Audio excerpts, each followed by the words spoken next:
Well, new study in the news, if you haven't seen it already, happiness is contagious. Oh, that's good news, isn't it?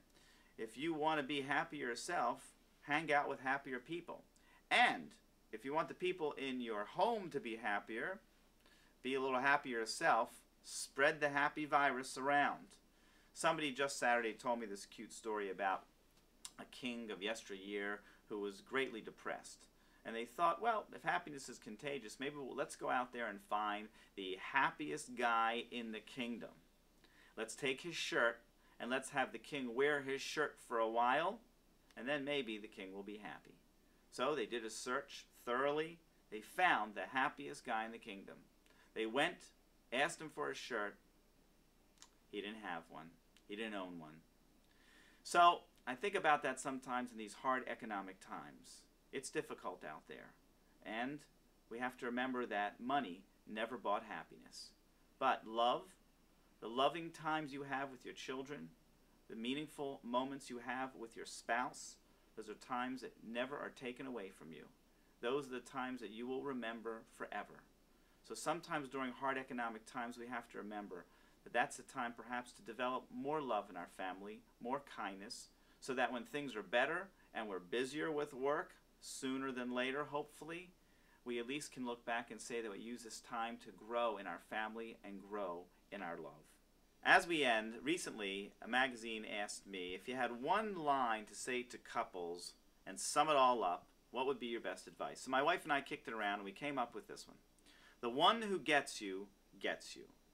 That means the one who really understands you, really takes the time to understand who you are, that's the one who gets your heart forever. So make sure that's your spouse and not anyone else. Okay, listen, remember, celebrate your love every day, and I look forward to seeing you at the next installment. Thanks so much for giving me your time. Bye-bye. Okay, we're here with Portia. Portia and Marsha. Marsha, and we're just asking random questions of these poor innocent people who happen to be walking by at the wrong time. All right, real quick. On a percentage, how many men do you think cheat? Married men. What percentage of married men do you think cheat? I don't know. Probably out of 100. Probably at least. I would probably say 40%. About 40%.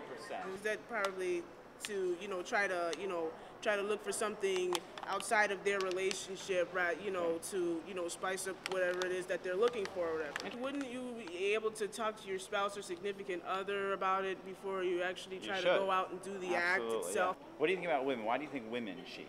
First of all, what percentage of women, married women, do you think cheat? Oh man, percentage I gave for the men, I would probably take a bigger number than the percentage of men who would probably cheat would have to go with women at least. So you think a few more women generally cheat than men? Yeah. Okay. How about for men? Do you think it's more? We said they probably have stuff at home that's not satisfying. Do you think it's more emotional dissatisfaction, or you think it's more sexual that causes? Yeah, I don't know. I don't know. For men, I would probably think it would be like at least sexual, probably more than. Probably more. I don't know. I learned that men. I don't know. No offense, but I learned men are more in tune with their base, with their what do they call it? Baser instincts or something like that. Maybe men are pigs. That's what you're trying. Yeah. I wasn't supposed to say that. Married men cheats a lot. They cheat a lot. Why do you think is their main reason? Just greedy pigs. For real. They are just greedy pigs. Oh man. They are just greedy. They want more. And how about women? Do you think they cheat, first of all? Of course they cheat. Well, you think they cheat a lot or a little or just, hardly? They cheat a lot too. And why do you think they cheat? Are they greedy pigs also? They are greedy pigs also. Really? Well, the human race is, they have like up nasty bunch of. Yeah. Your best advice for, pretend you're Dr. Phil. Oh, or Oprah yourself. What do you think? You be Oprah, I'll be Dr. Phil. I'll be Dr. Phil. And you be Oprah! Okay. Best I'm advice. sorry. Head foot forward.